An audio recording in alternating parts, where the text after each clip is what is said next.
सबसे पहले आपको हम दो तस्वीरें दिखा रहे हैं साहब। ये दो तस्वीरें 24 घंटे के फासले पर है। एक तस्वीर रायबरेली के आपके सामने हम दिखाने जा रहे हैं और दूसरी तस्वीर वायनाड की है। रायबरेली और वायनाड में दूरी है 2091 किलोमीटर की, लेकिन कांग्रेस इस दूरी को पाटने में लगी हुई है और वो इसलिए क्योंकि इन दोनों सीट से राहुल गांधी ने लोकसभा के चुनाव को जीता है। यो इसलिए हुआ क्योंकि राहुल गांधी का ये दोनों सीट पर जीतना कांग्रेस के लिए न सिर्फ मनोबल के तौर पर बहुत बड़ा रहा, बल्कि कांग्रेस के लिए बहुत फायदेमंद भी रहा। राहुल गांधी पर यह आरोप लग रहा था कि अमेठी 2019 में हारने के बाद उन्होंने वायनाड में शरण ली। उस वक्त भी राहुल गांधी 2 सीटों से चुनाव लड़े थे। अमेठी हार गए थे, वायनाड में उन्हें जीत मिली थी। इस बार के चुनाव में उन्होंने वायनाड में पर्चा भरा, लेकिन रायबरेली और अमेठी में भरेंगे या नहीं, इस पर पूरे चुनाव के दौरान संशय बना रहा और नॉमिनेशन के आखिरी दिन राहुल गांधी ने रायबरेली से अपना पर्चा भरा। सोनिया गांधी ने कैंपेन करते हुए रायबरेली की जनता को कहा कि मैं अपना बेटा आपको सौंप रही हूं और लिहाजा राहुल गांधी ने दोनों सीटों पर 3 लाख से भी ज्यादा के मार्जिन से अपनी सीट को सिक्योर किया।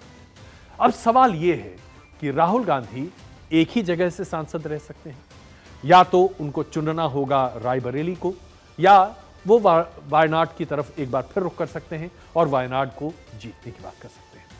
राहुल गांधी इस फैसले पर पहुंच नहीं पा रहे हैं, ऐसा उनका कहना है, लेकिन हम आपको बताएंगे कि इसके पीछे की राजनीति क्या है और राहुल गांधी का अगला कदम क्या होगा।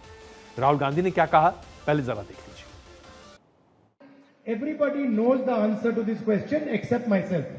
You know, in politics, everybody knows everything except the person who's doing it. So, don't worry. Both Raebareli and Wayanad will be very happy with my decision. तो राहुल गांधी ने एक बैलेंस बनाया। दरअसल वो नहीं चाहते कि वायनाड की जनता नाराज हो, या वो ये भी नहीं चाहते कि रायबरेली की जनता, जिन्होंने सोनिया गांधी और तमाम अन्य वजहों से राहुल गांधी में अपना विश्वास प्रकट किया हो, रायबरेली की जनता को भी किसी तरह की ठेस पहुंचे। ऐसे में हम आपको यह बता रहे हैं कि राहुल गांधी रायबरेली की सीट रखने जा रहे हैं। यह बात लगभग तय है। अब इस पर अंतिम मुहर लगनी बाकी है, जो कि कांग्रेस के अध्यक्ष के द्वारा लगाई जानी है। राहुल गांधी का यह फैसला लगभग तय माना जा रहा है। रायबरेली की सीट ही राहुल गांधी रखेंगे, वायनाड की सीट वो छोड़ेंगे। जाहिर सी बात है, वायनाड की सीट जब वो छोड़ेंगे तो क्या वो वायनाड को हमेशा के लिए त्याग देंगे? सोचने वाली बात यहां पर यह है कि जब 2019 में राहुल गांधी अमेठी हार चुके थे तो वायनाड की वजह से ही वो सांसद थे, अन्यथा वो संसद के बाहर होते। वायनाड की जनता ने उन पर जो भरोसा या विश्वास जताया 2019 में और उसके बाद 2024 में, इस विश्वास को अगर राहुल गांधी आज दरकिनार कर दें तो जाहिर सी बात है आगे उन्हें कई तरह के आरोप झेलने पड़ सकते हैं। इसलिए यह बात भी खबर आ रही है कि राहुल गांधी वायनाड के लिए एक बहुत ही जबरदस्त उम्मीदवार चुन रहे हैं। इसका खुलासा हम आपके सामने करेंगे, लेकिन उससे पहले राहुल गांधी क्यों चुन रहे हैं रायबरेली की सीट? सबसे पहली बात यह है, रायबरेली की सीट पर सोनिया गांधी, इंदिरा गांधी, इन सभी लोगों ने अपना वर्चस्व बनाकर रखा। रायबरेली की सीट आमतौर पर कांग्रेस के पास ही रही है और रायबरेली की जनता ने गांधी परिवार के प्रति अपनी वफादारी, या यूं कहें कि अपनी आस्था, अपने विश्वास को हमेशा प्रकट किया है। इस विश्वास को तोड़ना, खास करके तब जब सोनिया गांधी अब कह चुकी हैं कि वो लोकसभा का चुनाव नहीं लड़ेंगी, तो जाहिर सी बात है या तो प्रियंका गांधी या फिर राहुल गांधी के ऊपर यह नैतिक जिम्मेदारी बनती है कि परिवार की इस सीट पर वो अपनी उम्मीदवारी रखें और लोगों की उम्मीदों को पूरा करें। इसलिए रायबरेली की सीट पारिवारिक नजरिए से महत्वपूर्ण है, लेकिन इससे भी कहीं ज्यादा महत्वपूर्ण है राजनीति। क्यों कह रहे हैं आप? देखिए, उत्तर प्रदेश में अगर किसी ने अपने आप को स्थापित नहीं किया, किसी पार्टी ने उत्तर प्रदेश में अपने जनाधार को मजबूत नहीं किया, तो फिर पूरे देश पर राज करने का सपना उस पार्टी को छोड़ देना चाहिए। और वो इसलिए क्योंकि अंकगणित इस बात को स्पष्ट करता है। उत्तर प्रदेश में 80 लोकसभा की सीटें हैं। अगर 80 लोकसभा की सीटों में 40 सीटों पर भी जीतने वाली पार्टी को मौका नहीं मिला तो केंद्र में सत्ता कैसे मिलेगी। लिहाजा राहुल गांधी के ऊपर आज सबसे बड़ी चुनौती है उत्तर प्रदेश में कांग्रेस के पुनर्जीवन की। और अगर राहुल गांधी रायबरेली को छोड़कर वायनाड चुनेंगे तो पूरे उत्तर प्रदेश में और उसके साथ साथ पूरे नॉर्थ, वेस्ट और ईस्ट इंडिया में एक ही मैसेज जाएगा, Congress south India based party बनने जा रही है। ऐसी स्थिति में कांग्रेस का जो नेशनल फुटप्रिंट है वो बड़े पैमाने पर कॉम्प्रोमाइज हो जाएगा। राहुल गांधी को इस बड़ी वजह से आज वायनाड को छोड़कर रायबरेली को चुनना ही पड़ेगा। इसके अलावा और क्या विकल्प है ही नहीं उनके पास। इसके बाद उत्साहित होने वाली बात यह है कि 2024 में उत्तर प्रदेश में कांग्रेस को 10 साल के बाद 6 सीटें मिली हैं साहब। और उत्तर प्रदेश में स्थिति यह है कि 80 के दशक के बाद कांग्रेस ने कभी भी बहुत अच्छा परफॉर्मेंस नहीं किया है। खास करके बीते 10 सालों की बात करें तो कांग्रेस का प्रदर्शन नगण्य रहा है। उत्तर प्रदेश में अगर कांग्रेस को अपने आप को पुनर्जीवित करना है और वहां पर कांग्रेस को अपने संगठन को मजबूत करना है तो राहुल गांधी को वहां जाकर खड़ा होना ही पड़ेगा। इसके अलावा और कोई रास्ता नहीं है। तो जो तीसरी बड़ी वजह है वो ये है कि जमीन पे संगठन को मजबूत करने के लिए अब राहुल गांधी के अलावा कोई और नहीं चलेगा उत्तर प्रदेश में। इसके साथ साथ जो चौथी वजह आपके सामने हम रख रहे हैं, 2027 में विधानसभा के चुनाव है उत्तर प्रदेश में। भारतीय जनता पार्टी को 2024 में एक अच्छा डेंट लगा है समाजवादी पार्टी और कांग्रेस की वजह से। अगर कांग्रेस और समाजवादी पार्टी अपने इस बढ़त को इस्तेमाल करके 2027 में विधानसभा के चुनाव में नहीं जीत पाते हैं तो यकीन मानिए 2029 के लोकसभा के चुनाव में भारतीय जनता पार्टी का पलड़ा एक बार फिर से भारी होगा, जो कि कांग्रेस के अस्तित्व और समाजवादी पार्टी के अस्तित्व के लिए बड़ा खतरा होगा। लिहाजा राहुल गांधी के पास कोई विकल्प नहीं है, उनको वायनाड छोड़ना ही पड़ेगा। यह हमने आपको लॉजिकली बताया है, लेकिन हमारी खबर भी है कि वो वायनाड छोड़ रहे हैं। अब सवाल यह उठता है कि राहुल गांधी वायनाड छोड़ रहे हैं तो फिर कौन? यहीं पर आकर बात आ जाती है।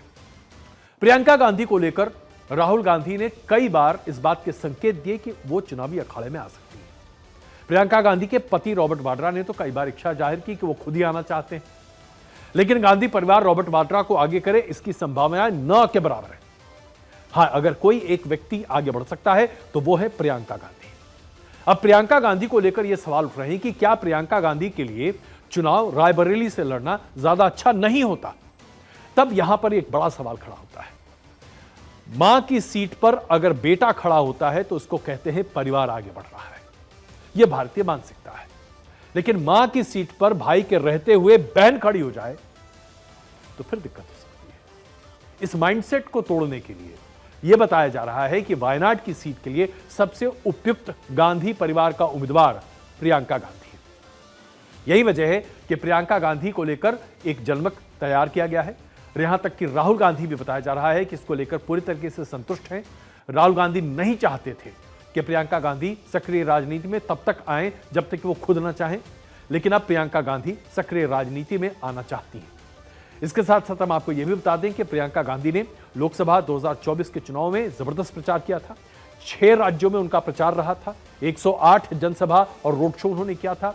उत्तर प्रदेश, झारखंड, हिमाचल प्रदेश में उन्होंने कड़ी मेहनत की थी और यहां तक कि मीडिया के सामने उन्होंने एक बहुत अच्छा नैरेटिव गढ़ने में बड़ी भूमिका निभाई।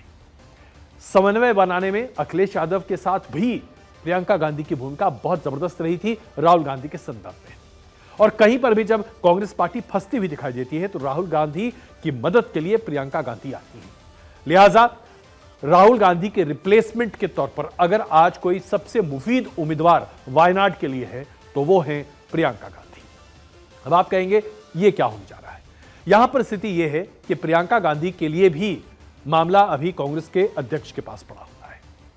इसके साथ साथ हम आपको यह भी बताना चाहते हैं कि उत्तर प्रदेश में भारतीय जनता पार्टी, माफ कीजिएगा, कांग्रेस पार्टी अपने जनाधार को बहुत तेजी से आगे बढ़ाना चाहती है, जिसके लिए समाजवादी पार्टी के साथ उन्होंने अपने गठजोड़ को और मजबूत किया है। अखिलेश यादव के साथ मिलकर अब धन्यवाद प्रस्ताव यात्रा शुरू करने की बात हो रही है। कांग्रेस ने दरअसल खुद का अपनी यात्रा का एक पूरा एजेंडा तैयार कर लिया था, लेकिन समाजवादी पार्टी की तरफ से विरोध हुआ। कहा गया कि हम तो अलायंस में हैं, हम दोनों पार्टियों ने मिलकर उत्तर प्रदेश में चुनाव जीते हैं, इसलिए कांग्रेस अकेले धन्यवाद प्रस्ताव यात्रा कैसे कर सकती है। कांग्रेस पार्टी ने इस बार तथाकथित तौर पर बेवकूफी ना करते हुए समाजवादी पार्टी की इन संवेदनाओं को समझते हुए अपनी धन्यवाद प्रस्तावना यात्रा पोस्टपोन कर दी। और उसके बाद अब यह तय किया गया है कि जुलाई के महीने में आखिरी हफ्तों में उत्तर प्रदेश में यात्रा पर निकलेंगे दो लड़के, राहुल गांधी और समाजवादी पार्टी के अध्यक्ष अखिलेश। धन्यवाद प्रस्ताव यात्रा, जहां पर ये दोनों लड़के जिन्होंने अपने गठबंधन के दम पर भारतीय जनता पार्टी को सबसे बड़ा डेंट दिया है बीते 10 सालों में, उसके लिए लोगों के बीच जाकर धन्यवाद की बात कर रहे हैं। और इसके साथ साथ उपचुनाव भी उत्तर प्रदेश में सामने आने वाले हैं, जिसमें कांग्रेस ने तय किया है कि कांग्रेस का कोई भी उम्मीदवार नहीं खड़ा होगा। समाजवादी पार्टी के उम्मीदवार खड़े होंगे जिनको कांग्रेस का पूरा समर्थन मिलेगा। यानी कि कांग्रेस और समाजवादी पार्टी एक दूसरे के साथ मिलकर तालमेल बिठाकर यहां पर चलने की बात कर रहे हैं। अब यहां पर एक और बड़ी चुनौती है। चुनौती यह है कि क्या राहुल गांधी और अखिलेश यादव मिलकर जो शेड्यूल कास्ट जिसने बड़े पैमाने पर इंडी अलायंस को अपना मतदान दिया है उसे रिटेन कर पाते हैं। दूसरी बड़ी चुनौती क्या है? नॉन यादव ओबीसी पर जो फोकस अखिलेश यादव का रहा, क्या यह फोकस बहाल रहेगा? और तीसरी बड़ी चुनौती क्या है? क्या यादव डोमिनेंस को कम करने में कांग्रेस की सक्रिय भूमिका होगी और दोनों पार्टियों के कार्यकर्ता एक दूसरे के लिए काम करते दिखाई देंगे? अगर यह संभव हुआ तो उत्तर प्रदेश की राजनीतिक तासीर में बदलाव देखने को मिल सकता है, जिसकी शुरुआत बहुत जल्द ही पश्चिमी उत्तर प्रदेश से होने जा रही है।